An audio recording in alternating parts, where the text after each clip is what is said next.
Crusaders, Crusaders, Crusaders. Oh, Christ. That was going to be the lead story in the news tonight. Ballymena rope home to victory in the Gelston's Irish Whiskey Irish Cup. Boy. Shut up. I know. It's rough, isn't it? Rough. They nearly did it. Ballymena as well, didn't they? they done a Man City. They almost done it and cocked it right up at the very end. Couldn't have held on.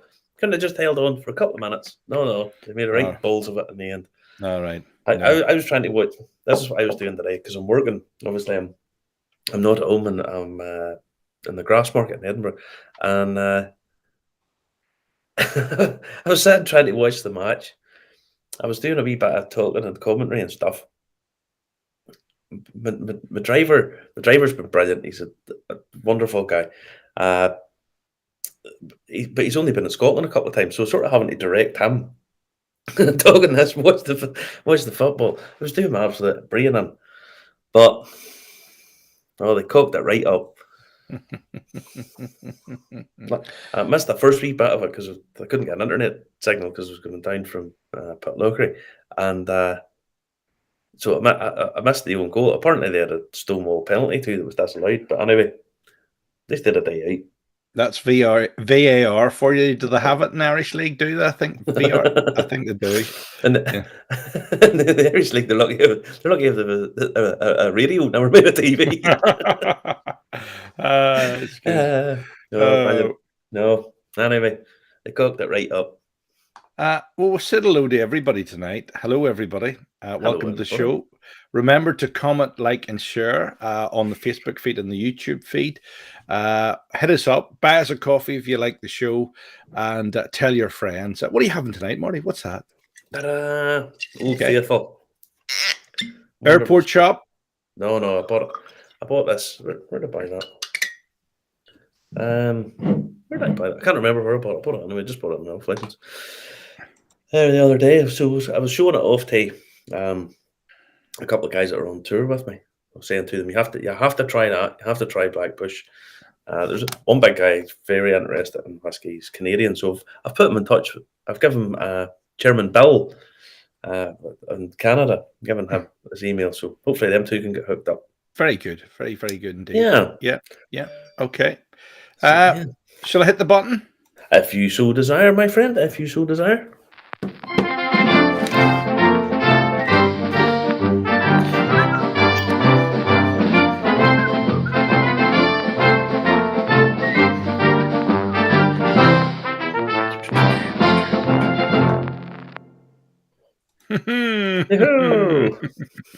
All right. No. Well, this was the big story this week. Paddy's whiskey. Their owner is Sazerac, huge American company, and they are buying up the Lochgill distillery. Yeah, so Paddy's is one of those brands a lot of people sort of overlook a lot of the time, but it's really, really good quality stuff, and really, it's kind of went down in popularity a little bit. Certainly in relation to some of the other stuff, but it's a fantastic little blend and really, really dead cheap and pleasant and sweet. Now, they want to buy Lochgill down in Sligo, and they say it's to give Paddy's a permanent home. That's the idea. Why are they doing this? I mean, isn't that moving? It's from where it's originally made, then, isn't it? Well, it's made down in Middleton. I mean, it's they bought the brand off Middleton. Was it for? I think it was for 70 million or something at the time. I can't remember off the top of my head, but it was for a considerable amount of money.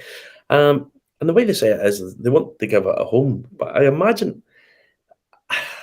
some of these big brands that aren't involved in the Irish whiskey market, I mean, that you'll see them doing this.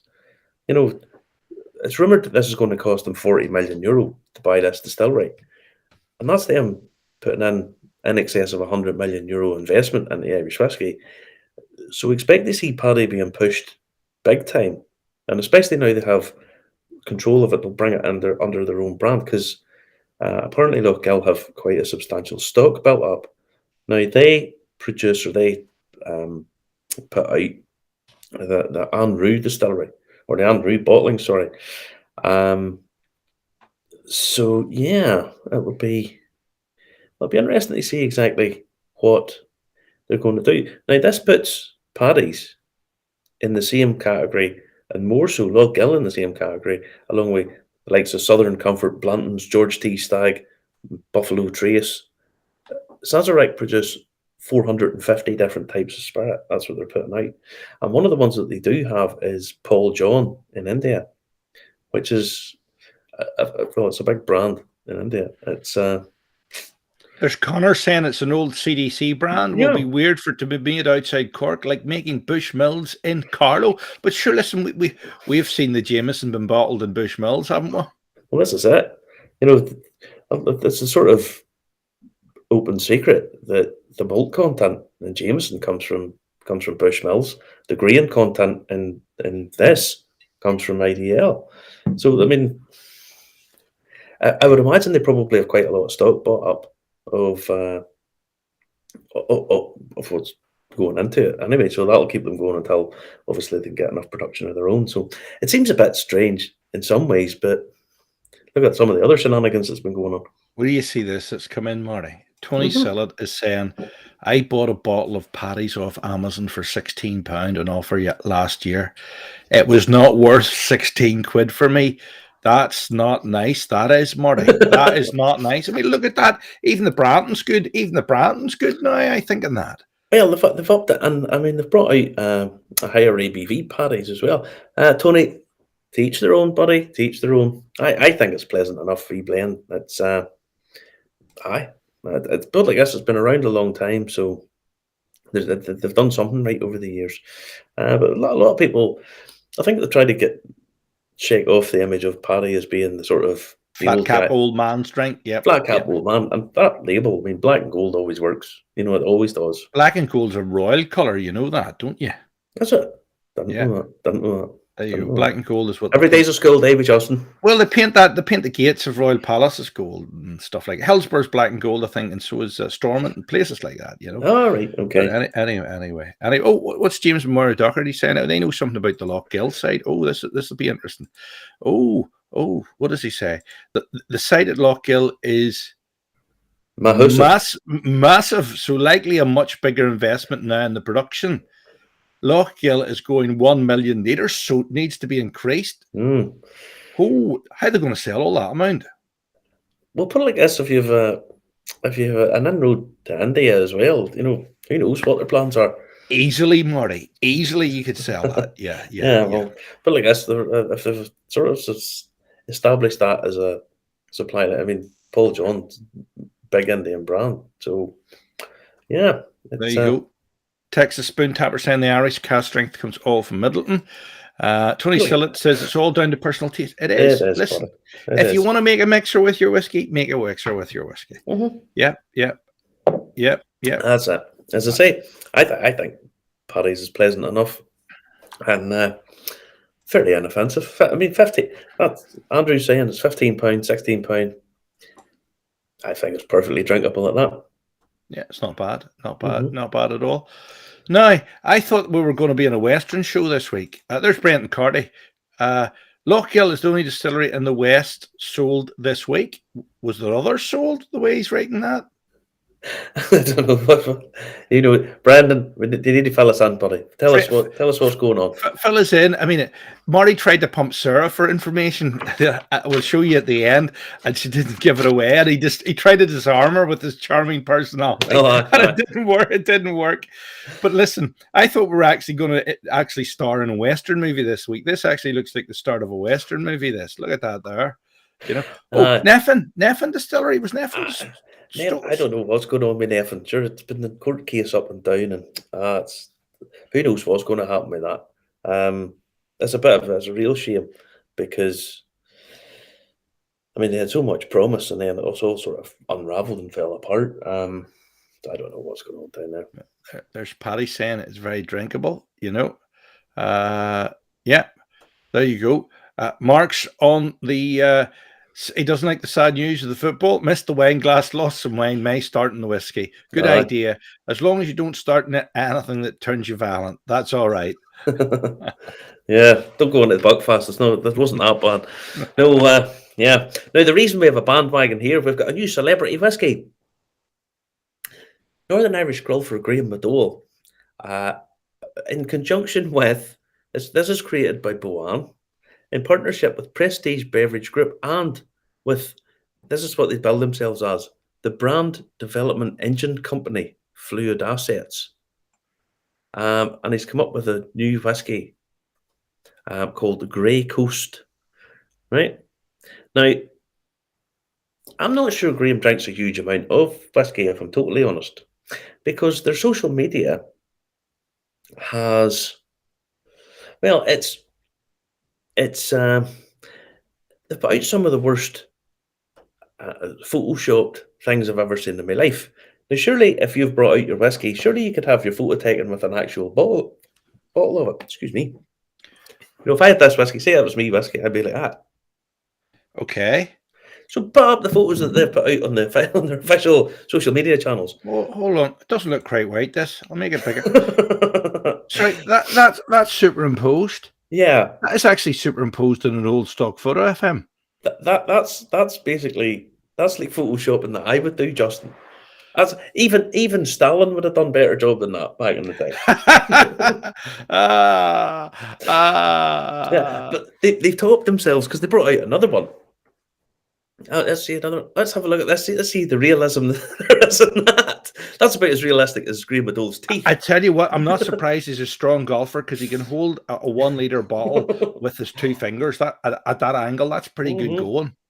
That is pretty good going. You know, no, that's incredible. That's just pathetic. Is what that is. Now he has a little. Well, he tells you how he come up with the concept. Not that somebody else came up with the concept and he just sort of tagged onto it. But the bottle looks pretty sharp, by the way. I think it looks pretty nice.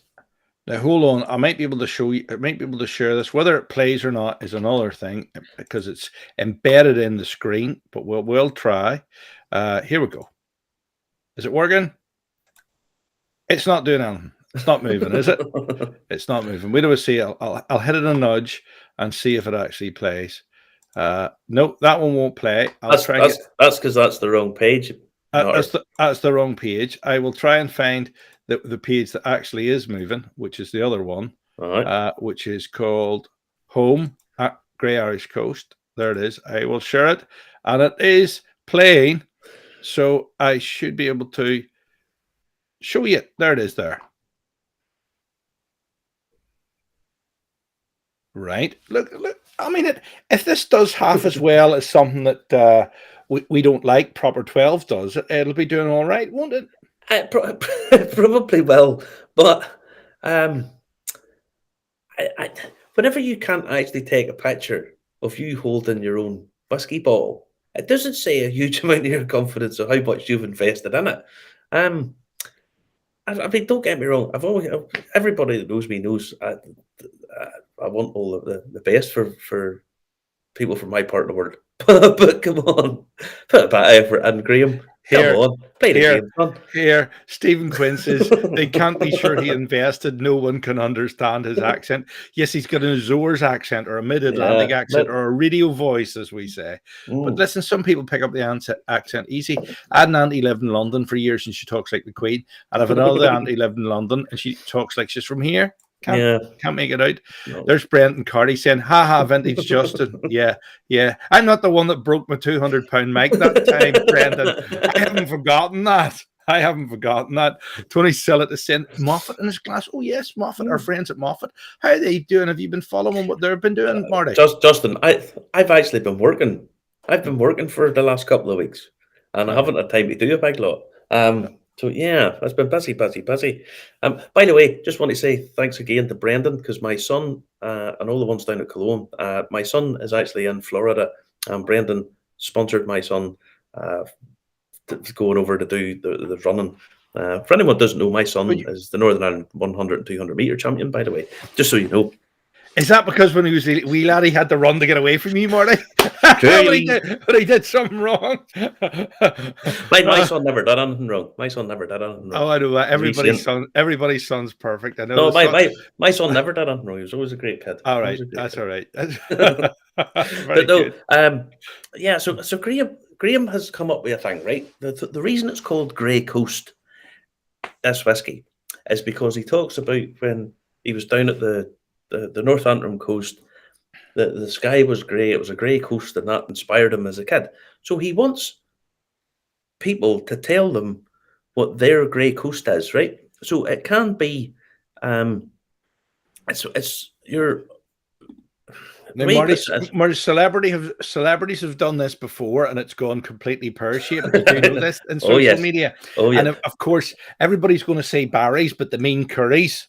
No. What that's you can be anywhere, right? So what it is the Grey Coast is what seek out those moments that will stay with me as I move forward, inspires me to make the most of every opportunity to achieve my goals and to remain connected with my friends and family. What's your Grey Coast?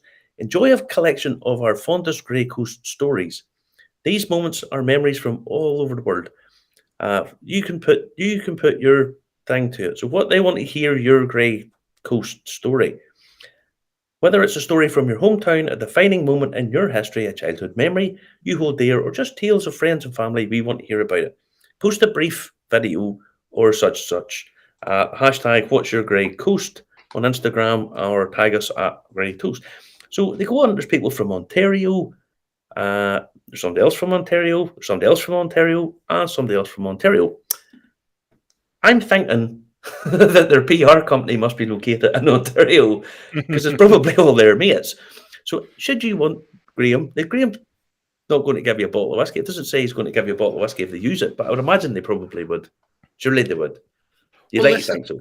There's the Texas Spoon Tapper that says, what juice goes into Grey Coast? Bushmills. It might be a Canadian whiskey. No. It might be Crown Royal. You know, there's Jody Burke saying, "Hello, it might be Crown Royal." If the PR's from Ontario, it could be like the movies. They're filmed in LA, but it's really Toronto. It's Irish. I'm going to say it's GND. I would have thought. It's there, but I don't know. Now here's Julie Mason. Celebrity Nick Offerman and Lagavulin single malt is lovely. Maybe an exception to the celebrity rule. Oh, listen, it was the Lagavulin, the Nick Offerman one. I reviewed it and it's bloody good. It won a couple of times. A couple of places it won best whiskey of last year. I wouldn't say it was that good, but it was all right. It was pretty good. But you know, Ron Swanson is cool. So vice versa, not to like about that.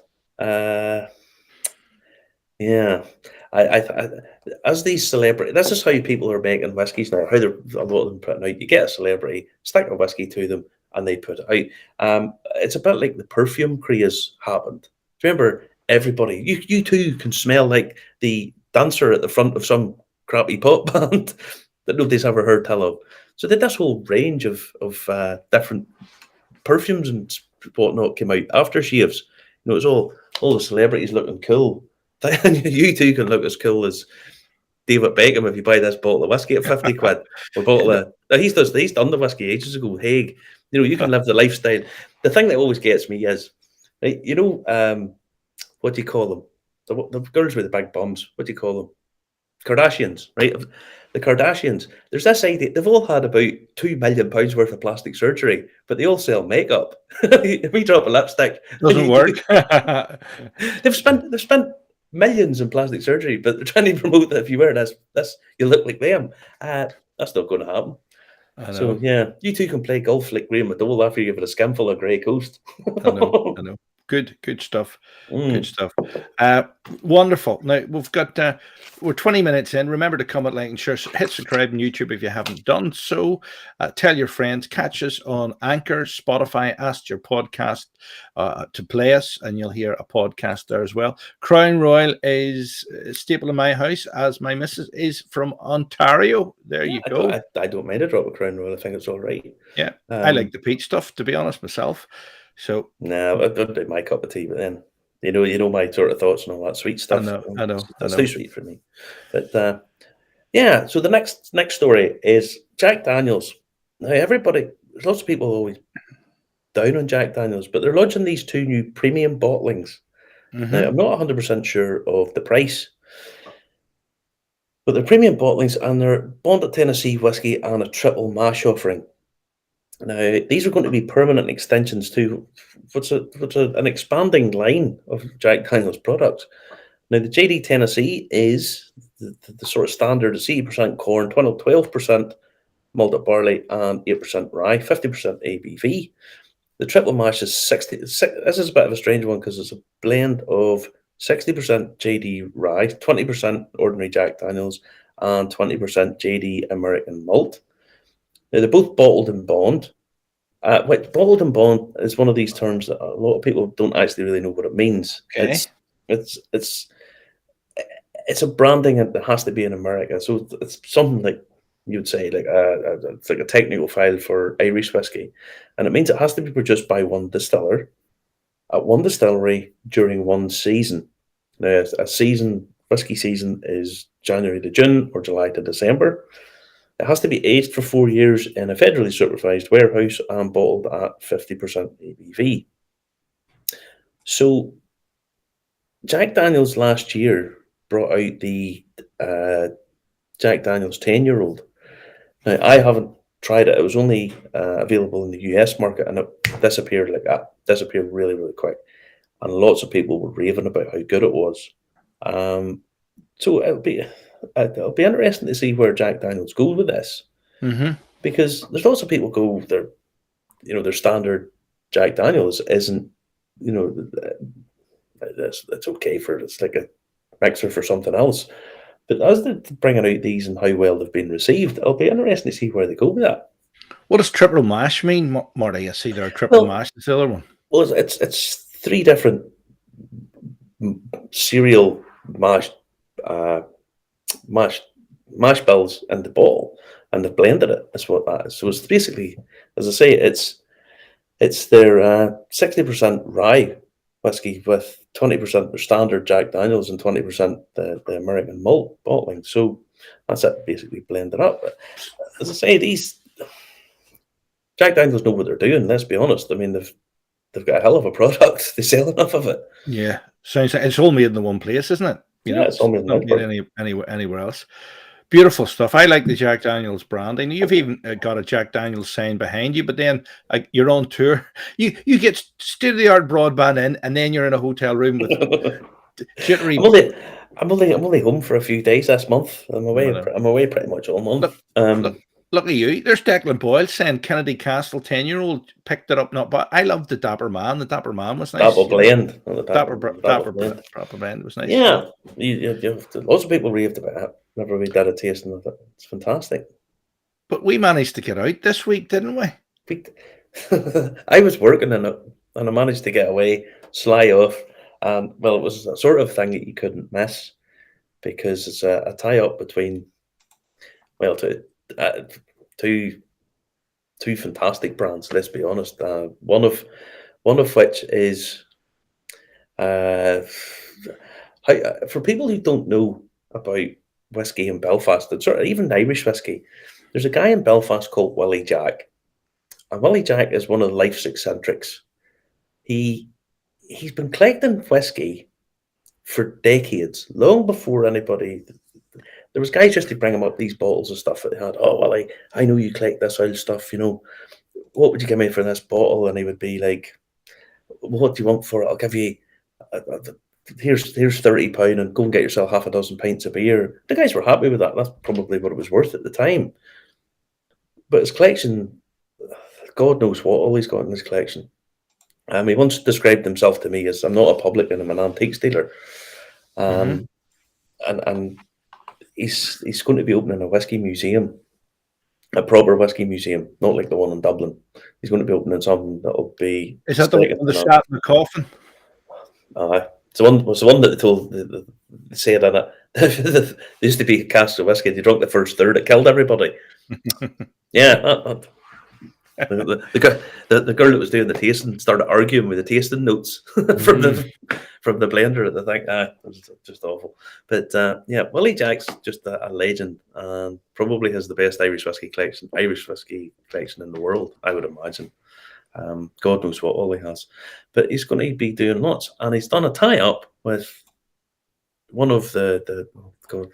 Right, you'll have to shift that over because I'm sitting there looking like a prick.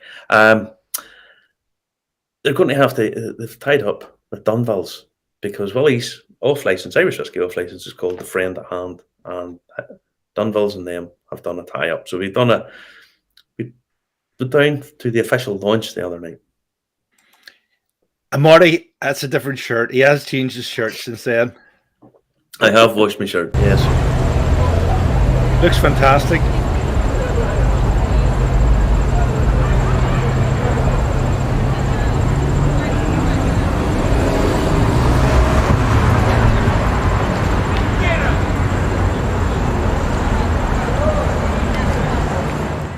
Marty and Justin are here tonight from Irish Whiskey Review. They're recording the whole thing, so anybody that shouldn't be here, you might want to. If you're on the run, go now.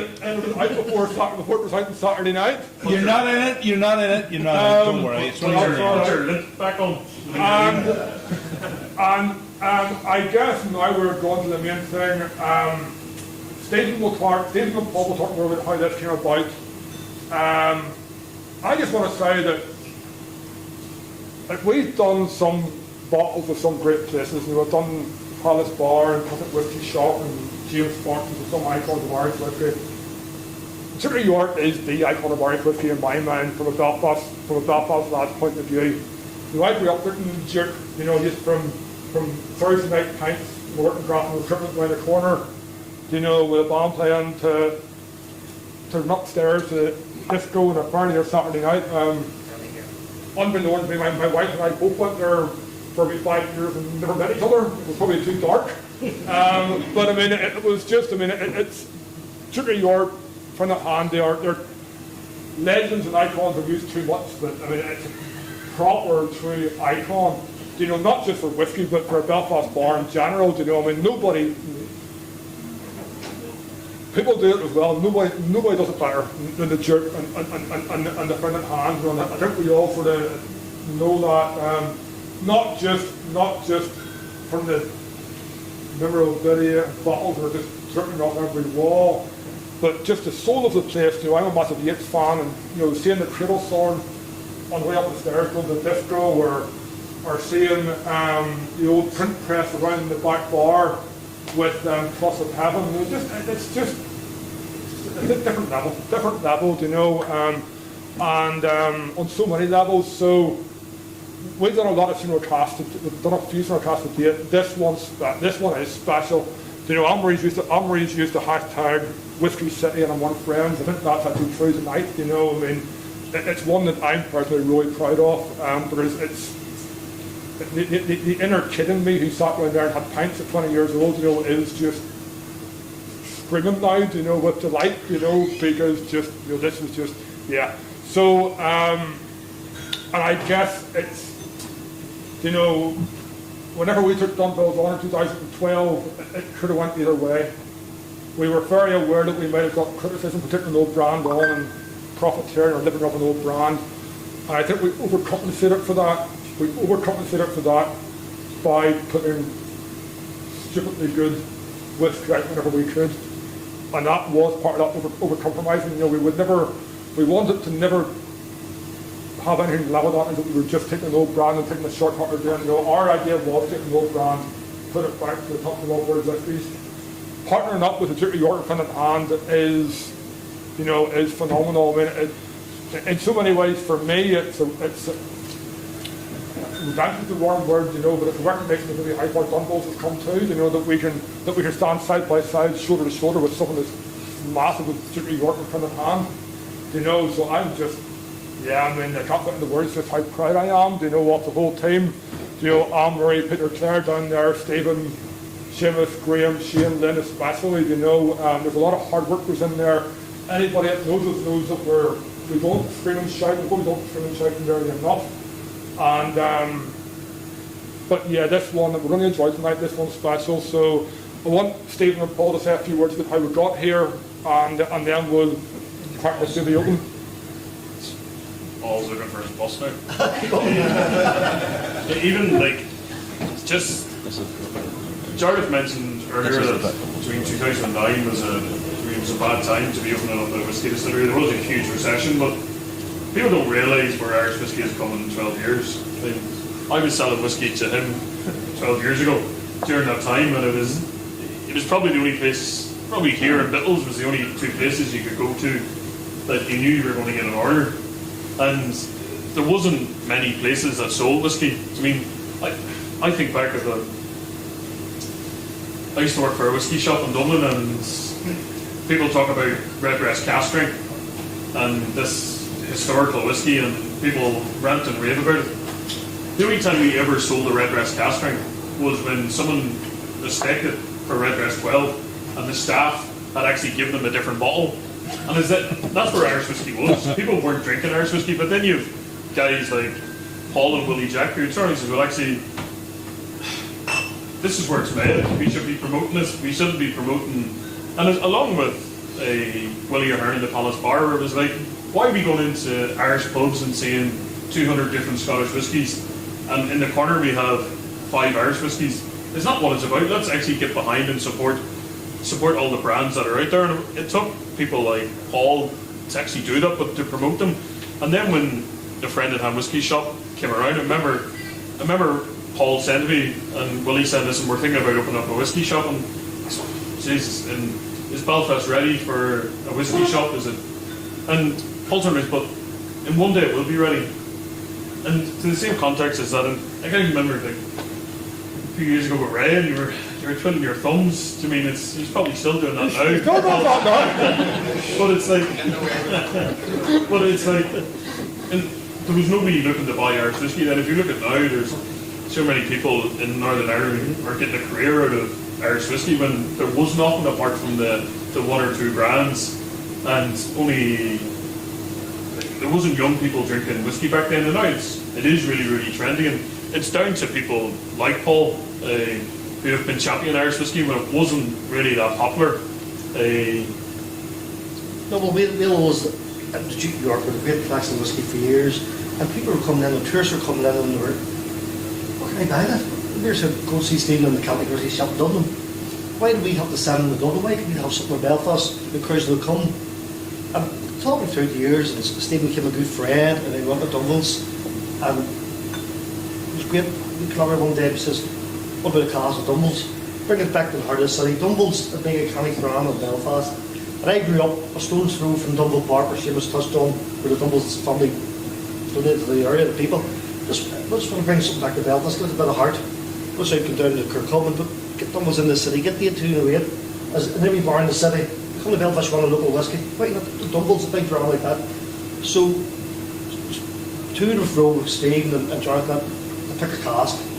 And we'll down stack with the cask. And throughout lockdown, we were up and down, taking samples, trying different samples, and the team were great. And just advises all the way, because they're the experts. We can sell it, but they're the experts. We can sell the whisky. But they put together this beautiful bottle, and the presentation which will taste shortly. And it is totally exceptional whisky. We've done it with a few other brands, but this Dunvilles means very close to the heart because it's from the city. And throughout the years, we long for this. Dunvilles collection we've had in the bar for years. I'm very proud of it. So it's glad to have this today. And Stephen maybe will talk you through it, where it came to. Like I think everyone from the distillery, the most disappointing thing for us was that our first single cask wasn't released in Belfast, and the 2 key customers that we wanted to do it with was probably the 2 most high-profile customers in Ireland for whisky, and it was the Palace Bar and the Duke of York, or the Friend at Hand. And when we were releasing the whiskies, it was like I was all Paul, like, listen, you have first dibs on what cask you want. At the moment, between Graham, Jarlath and myself, we think these are the 2 best casks that we've tried in a while. What do you think? And in fairness, hindsight's a great thing. They were similar. And Paul turned around and says, well, how do we make this difference? I mean, they are quite similar. We don't want to release a 20-year-old. There's a 20-year-old release. We don't want to release another 20-year-old. So what can we do? And a couple of months previous, there was a Cask 1717, which was originally an Oloroso and went into PX. And we were like, well, let's actually transfer this into PX. And are you happy to release it at 21? It's going to take a year. And so, yeah, let's do it. So we haven't released the Cask in Belfast until we got to this one. And it's been kind of slowly maturing away in our still house. And as if anyone's been to Equinville, it's not very warm, it's not very cold. I mean, so it's terrible for maturing whiskey. I mean, you need the kind of the change in temperatures to really get a lot of traction out of the wood. So the only thing we could do was put it into the still house. So have it right beside the stills that are working.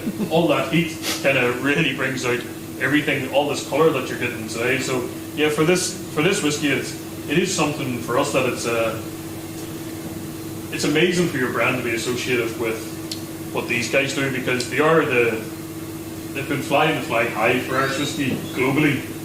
I mean, if you look at the Dead Rabbit lads, I mean, even if you go into the Dead Rabbit, like, you'd think you're walking into the Duke of York in a way. So, and that side, there's definitely, like, the Duke of York has won around the world, and for us to have a whiskey that's associated with them is amazing, in fairness. So, seriously. No, I would like to thank everyone for coming tonight and putting the time and effort in, and thank the Dunvilles team for helping us along the process to get where we are today.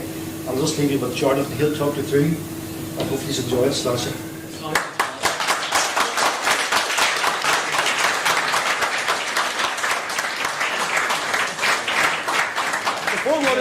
Anthony, are you okay down there?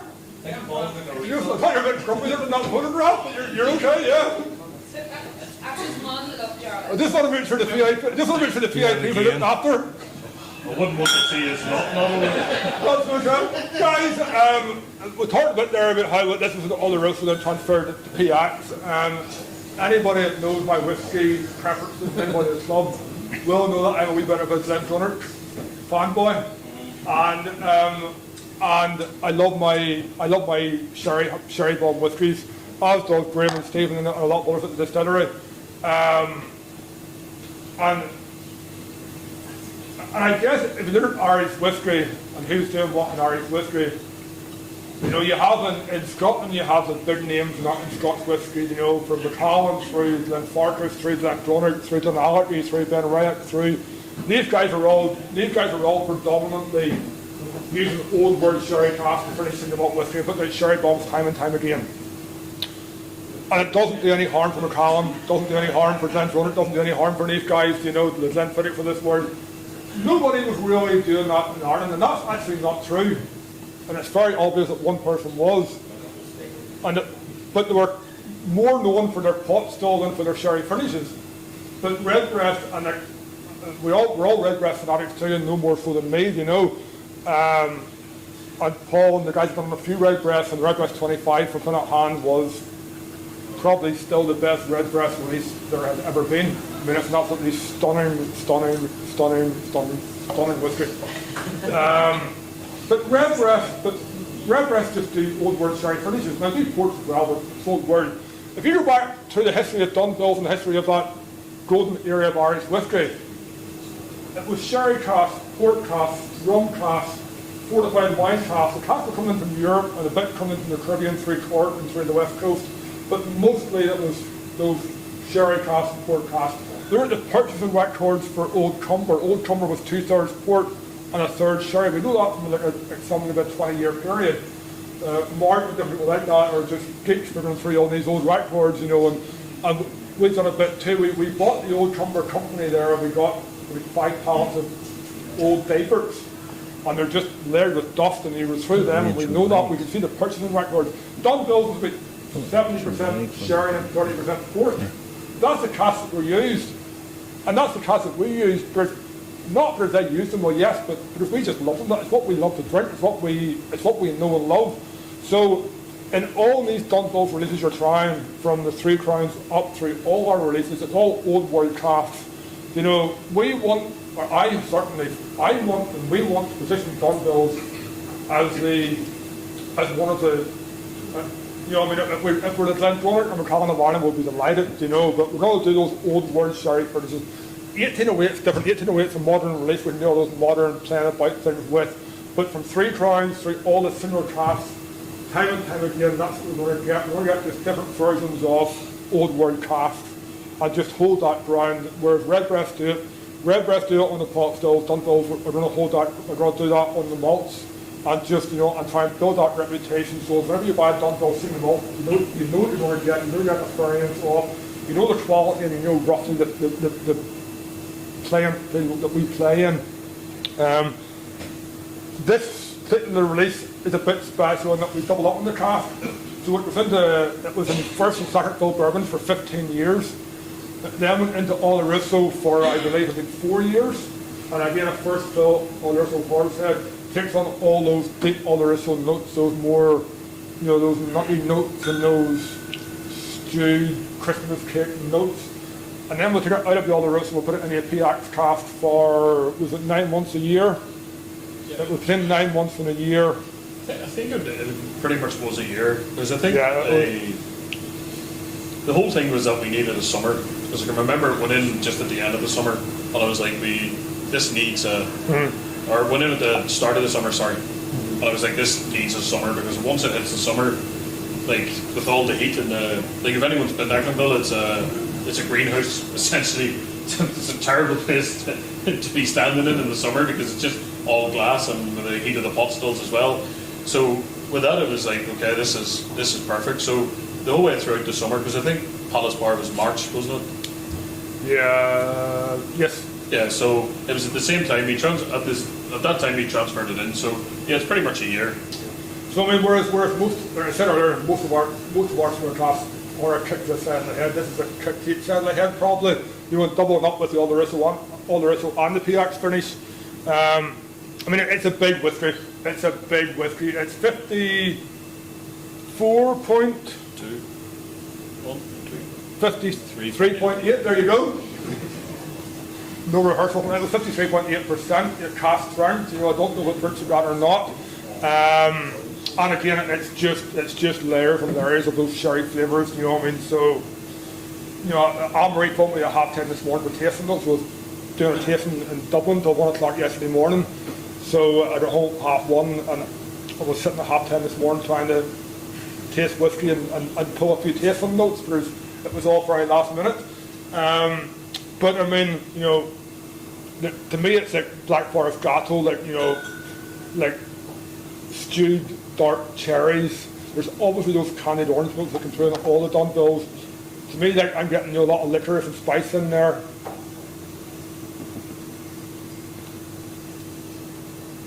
And then it's just the Oloroso comes through with just those stewed figs, stewed prunes, stewed dates, stewed everything. And that's, those stewed flavours come from that just thick sugary syrupiness from the PX cask. You know, that just envelope those flavours that were there from the Oloroso already and just envelope them in syrup and just line the side of your mouth and just give it a real chewy viscosity and just something that goes on and on and on. It's creamy. Like, it's really, really creamy. It's creamy, juicy. For anyone who's watching this who doesn't know Belfast, I have to just say, when I was a kid growing up, and he'll tell you the same thing,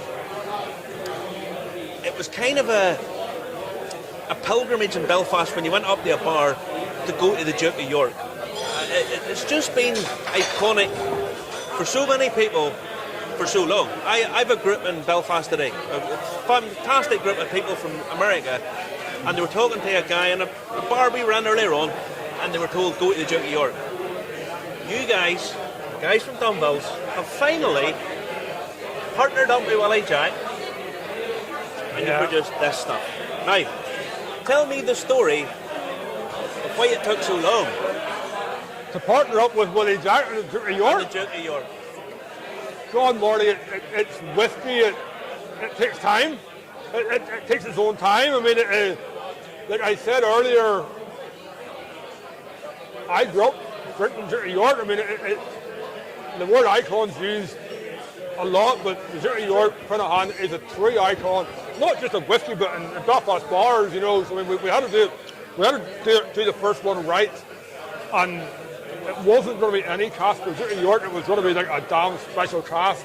That Oloroso PX furnace is one that we love down there at Dunvilles, and it just seemed right for Printed Hand, you know. So, I mean, it took a while, but in whiskey terms, it took no time at all. You know, I mean, in whiskey terms, it was no time at all. Now, you've been bringing out these green label bottles in relation to other bars. Yeah. Okay? This is 21. 21 years old. This is might be our first 21-year-old. I think it is. So, tell me why they picked this bottle. Why did they pick this cask? Sorry. Yeah, well, I guess we got Paul down maybe. I guess it was February last year. It was over a year ago. We got. Actually, it was November the year before, so it was a year and a half ago. We got Paul down and Rolly Jack down. Rolly Jack and Shane would know each other through time, as would Stephen and Paul and myself from whatever we would have known them for a long time. It was always something that we always kicked the idea about. It was always kicked about, but we never actually got serious about it. We never actually sat down and actually nailed it down, I suppose. And then about November 20, we sat down and said, right, we're going to do this. And once we'll do it with the Duke of York and with the Printed Hand, which is just, I mean, you've been in the Printed Hand, you know just how it drips in whiskey history. There's nowhere else like it in the world, in Ireland. We decided to do it, and then for Rolly, Jack and Paul in the Printed Hand, it had to be a special craft. We'd done this combination once before, this Oloroso and PX finish, and doubled it up, and it really worked. I mean, we took a chance on it about a year and a half, about 2 years ago. It was Cask 1717. It was a 20-year-old. I think you tried it, Marty, and it nearly didn't work. In a craft, it didn't work for longer than it worked, but it just came right at the end, and it came right. We bottled it out, and we thought we can do that again. We can do that again. Whenever you get that Oloroso element and then that PX element layered up on it, so you get all those deep sherry notes of the Oloroso, those Christmas cakes, those nuts, those sherries, those dates and prunes and raisins and all. And then this syrupy PX comes in and just envelopes the whole thing in deep, dark molasses sugar, and then doubles down on those sherry notes. If it works, it's just phenomenal. Yeah. The trick is getting it into the craft and out at the right time, not overdoing it, getting the balance right. And again, we bottled it when it's ready, and I have to take my hat off to you guys. See, whenever you say the word balance, it is good, isn't it? It's a wee bit good. It's absolutely. It's a wee bit good. It's the thing you guys do so well. Yeah. Is it's very easy to over sweet things and put all that sweetness because it appeals to people. But you find that it's sweet and it's got layers of sweetness, loads and layers of sweetness, but it's got that balance, and it's got that balance to a point where it pulls it in, reins it in, and delivers it in sort of nice rolling stages. It's one of those things. No matter whether it's a blend or selecting a single cask, be it the PX12 cask strength or anything else, Graham myself, and now Graham myself, Stephen, Peter, Shane, Chris, Greg, we'll all sit around and we look for balance. It's the balance we look for. We obviously look for the flavour profile and all that. But once the flavour profile is there, we will try a craft on almost a weekly basis. We know it's getting near. We'll try, and then that sounds ideal, but it's probably not as nice as you think. So balance. That balance is just it's the one we look for. We look for luxury and balance in a whiskey, and we roll out. That's our two markers for Dunvilles. If that makes sense, the two markers for Dunvilles, So, and we do it's what we talk about most whenever we're sampling spirits. But like this, you guys, I mean, you know I love what you do. I've told you that from day one. The first time I ever met, I told you that I love what you do. And you get these bottles, and you do this wonderful, thick sweetness, but it's got the nuts and the candy and the apples. It's the chewiness. You want to chew it. it is. It's a whiskey you want to beautiful chew. body to it. And a lot of times people don't understand it. It's not that they don't understand it, they're maybe not appreciative of just how difficult it is to get those balances right and go forward with it. I mean, Marty, in truth, like I said earlier, it's someone that we don't. I know that sounds nuts, and that can take some water, it actually does take some water. I mean, it's someone that we find doing blends is almost more difficult for us. Because in single malts and in these things, we just don't compromise. You know, we always said we'd make whiskey without compromise, and we can do that because of the setup, because of our setup and who owns it and the lack of pressures otherwise. But, I mean, if you get the right whiskey, get the right cask, match the right whiskey to the right cask, and leave it for as long as it takes. Yeah. We're not interested in 6 months or 9 month finishes.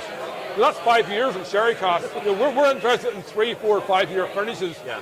You know, just put it in the right cask and leave it the hell alone. Just leave it for as long as it takes. And then once it's getting there, you'll revisit it every month, and then every week, and then every second day, and then you'll pull it out like pretty much on the day that it's, you know, ordained to be bottled. You'll bottle it, you know, to us. Girl, if I couldn't work for you, buddy, that's the truth. But I mean, to us, it's not. Like, that's not hot. Nah. I know it's not. I don't want to come across wrong, but it's just. It's not. But I mean, man. Look, like, we find making 1808 blend harder than making. I'm sure you probably do, but what I'm saying, I'm going to tell you this. And right? as well as that, you're sitting every day trying this sort of whiskey. I mean, it's fucking best job in the world. I mean, this stuff. I mean, it just is. It's breathtaking, you guys do, and the fact that you've done it with a guy who is so respected at what he does, and Willie Jack, and Shane and Willie Jack, and Mark who designs the labels. The attention to detail is on another level. I mean, in terms of Irish whiskey, and even Scotch or bourbon, I don't care. Maybe the Japanese are slightly different, but you know, in terms of detail, you guys, I mean, that label, have a look at that.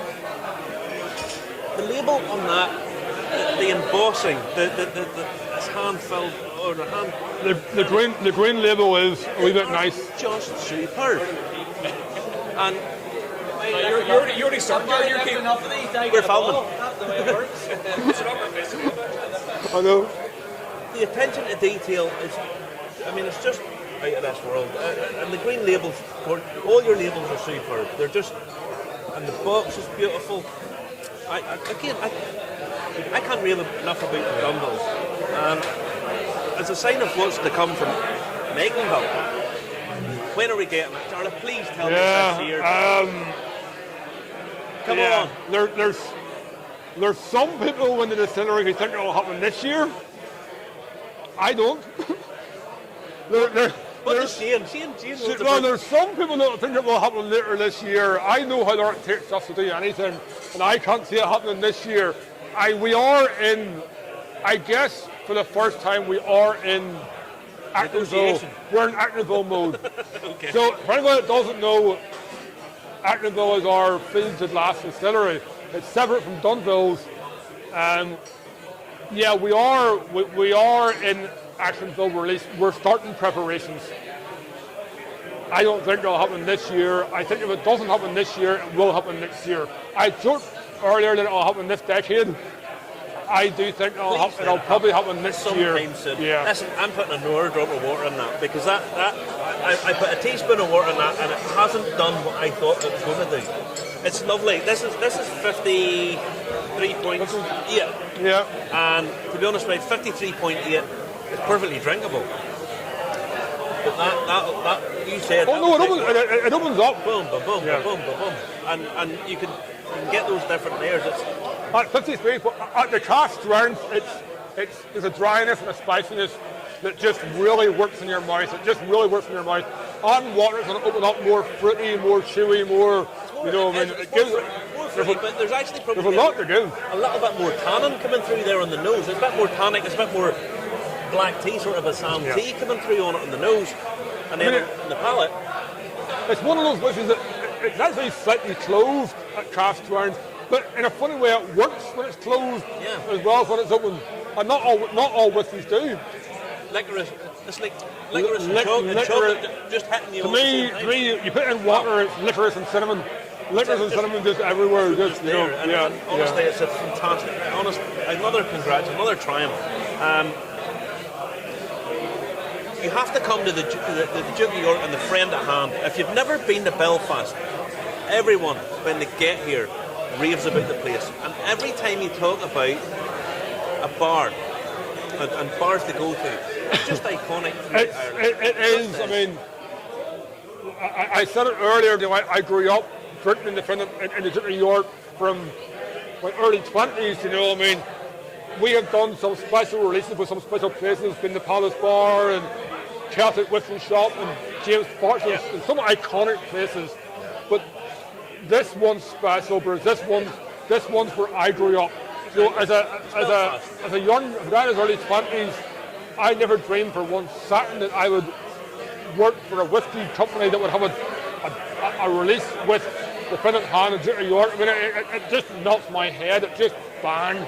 You know, I mean, it's this moment is special. This is proud. This is special. This is special. Be, as I say, and you have to. I mean, people keep walking in front of the camera, and there's Ray again. Well, it's busy, and people are enjoying themselves. And these are all guests. Yeah. These are all guests that you guys have brought over, and it's a special thing. It really is. It's a beautiful thing. And I'll tell you something that I've always found you guys to be is that you're so generous in what you do, and in the advancement of Belfast and Northern Ireland and the whole surrounding area, County Down and all that, and promoting whiskey.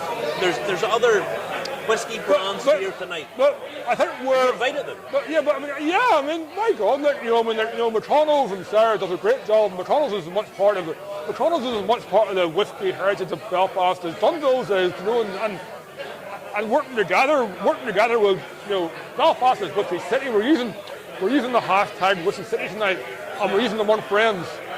And Among Friends is obviously a tilt to the Friend at Hand. So you look around this room tonight, you know, from the Belfast Whiskey Club to yourself and Justin, to Anthony and Kate Irish Whiskey Auctions, to all the bars that are here, you know, I mean, tonight's a special night for us. Tonight's almost like it's a Dunvilles coming of age in Belfast for us. It does feel that wee bit. It's almost like feels that wee bit different, and certainly you can see. You know, there's been a whiskey releases in Ireland for the last 10 years, and you haven't always seen it in Belfast. Willie Jack and the Duke of York have flown the flag for 30 years, not 10. They were there well before anybody else, you know. I've been telling people about Willie Jack and how people used to come up to him with these bottles and say, "Oh, I know you collect whiskey." This was 30 years ago. You want this, you know, and Willie was going, so what do you want for it? And he would be generous enough at the time, giving them people things, and he's ended up with a collection. The original red leather chairs from the Dunvilles boardroom back in 1936 are upstairs in the Friend at Hand. I got a phone call from an auctioneer's company giving me the heads up that these Dunvilles chairs were in this in this antiques showroom for sale.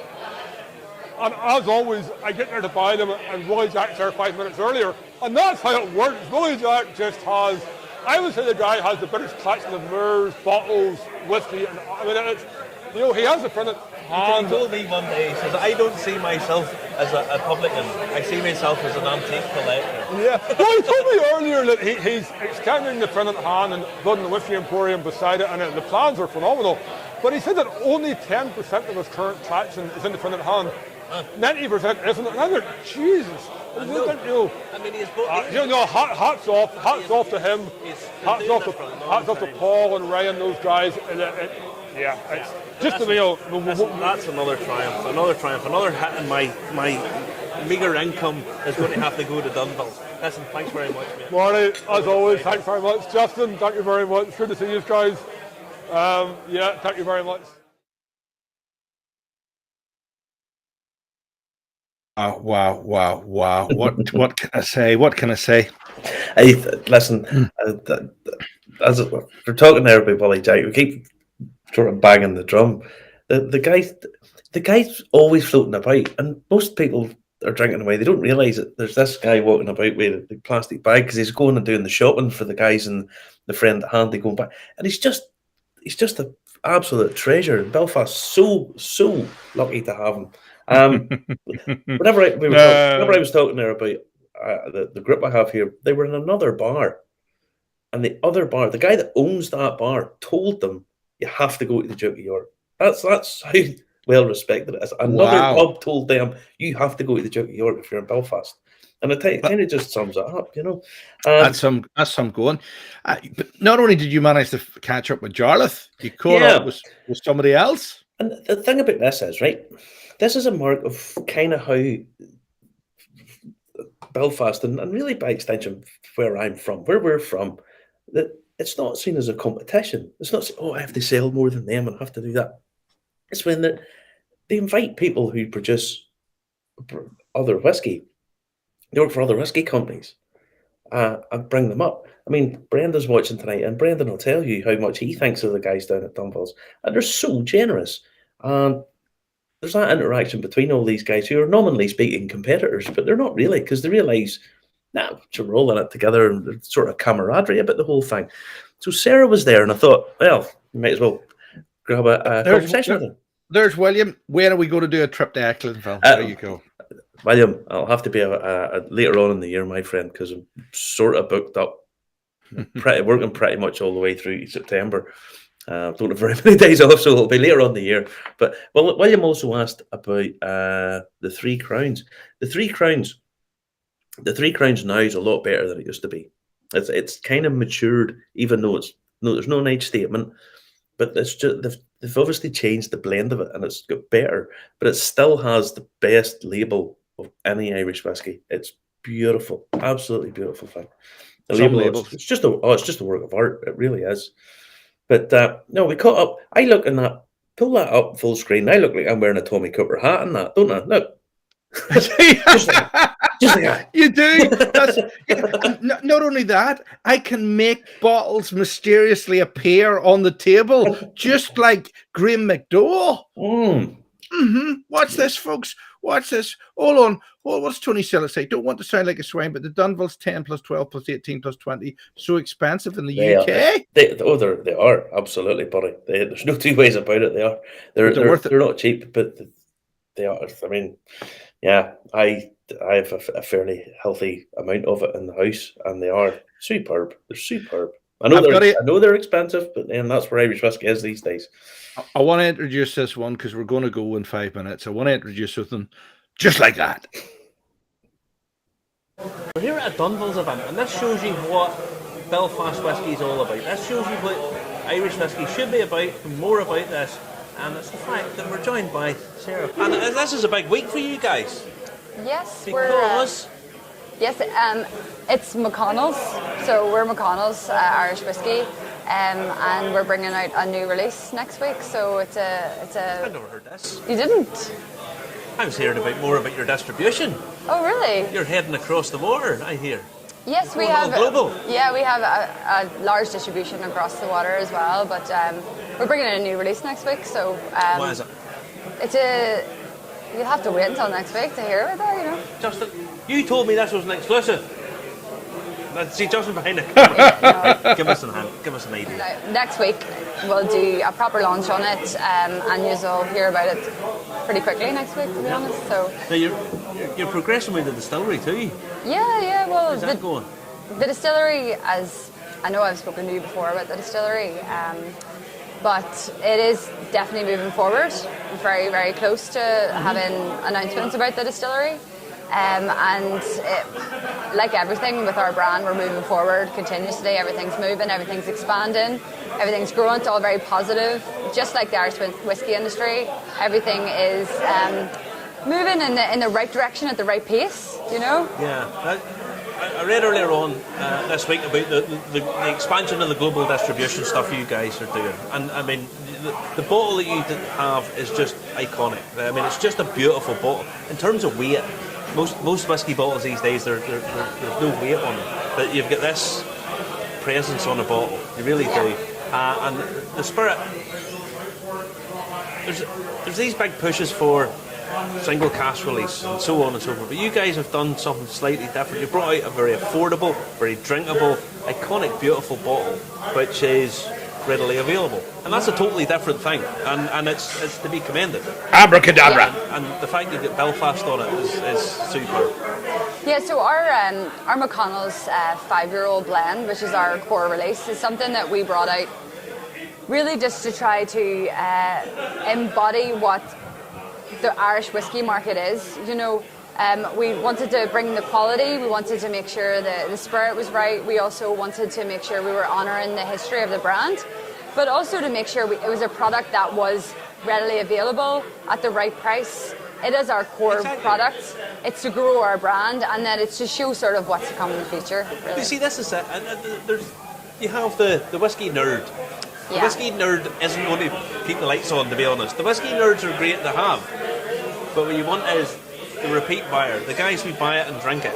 There's too much at the minute of people buying an Irish whiskey, you put it on a shelf and just look at it. Yeah. You guys are doing different. You're bringing out that drinkable, easily available whiskey that you can get all over the world now. Well, it's a whiskey that it is really just the first of many. We do have more innovation to come. We have new products to come in the future. We have a new product coming out next week, as I mentioned. Don't keep throwing out that you've got a new product coming out next week. Have you not been looking at Tar on social media? There's lots on social media already about it, lots of leaks. But next week is when we're doing the proper launch for it, and it will be available across Northern Ireland, but also in all of our markets, really. The American market will also have the availability for it, but it might just be a wee bit later on. But it's a product that is going to be one of our core range as well. And it is another blended whiskey, but you'll hear more about it next. Okay, we'll get the press release next week. Sarah, thank you very much for having me on this. No problem. It's grand. I will talk again soon. Yes, chat to you soon. Pleasure. Oh, I looked it up. I couldn't see anything online. Could you?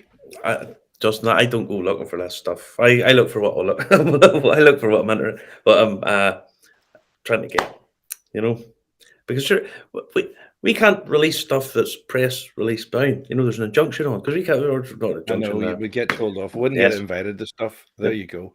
So anyway, I'm tired. You know that I'm running about all day, running about all week, so I'm sort of a bit tired. Okay, I shall sleep tonight. What's on next week's show? Do we know? Should we just we never know. You let out. I didn't know at 7 o'clock at night what was going to be on that show particularly.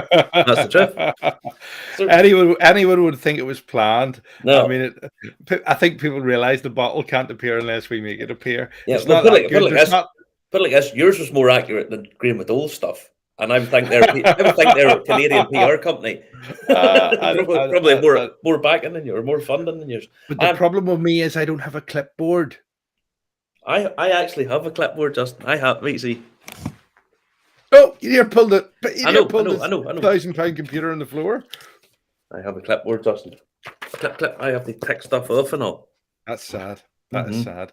There's James Doherty thinking, great show tonight. Thanks, show, guys. Yes, it was.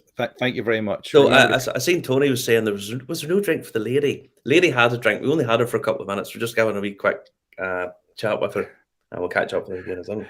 Yeah, unplanned it is. I know that. It's good that we actually have an interview this week. We have a guy to do a wee quick interview with this week. We do. Wednesday at 11. That's all right. I wasn't sure I had told you that. You had. I had a great night. The other night there at the Duke of York and in the venue that we were in, the Dark Horse. The Dark Horse. Another one of Billy's triumphs. Yes, good stuff. Nice. Thanks very much for watching, everybody. Good night. Catch you next week. Remember to comment, like, share. Hit us up on YouTube, Facebook, LinkedIn, Twitch, Telegram. Don't even know how it works, but I'm starting to gain traction on it somehow. Thank you to everybody who's watched tonight. Some great shows in the pipeline and some great tastings I think you're working on as well. Yeah. Whatever I get a minute. I'm flat out at the minute. I really am. But I'm trying to juggle about 10 things at once. But yeah, I will. All right.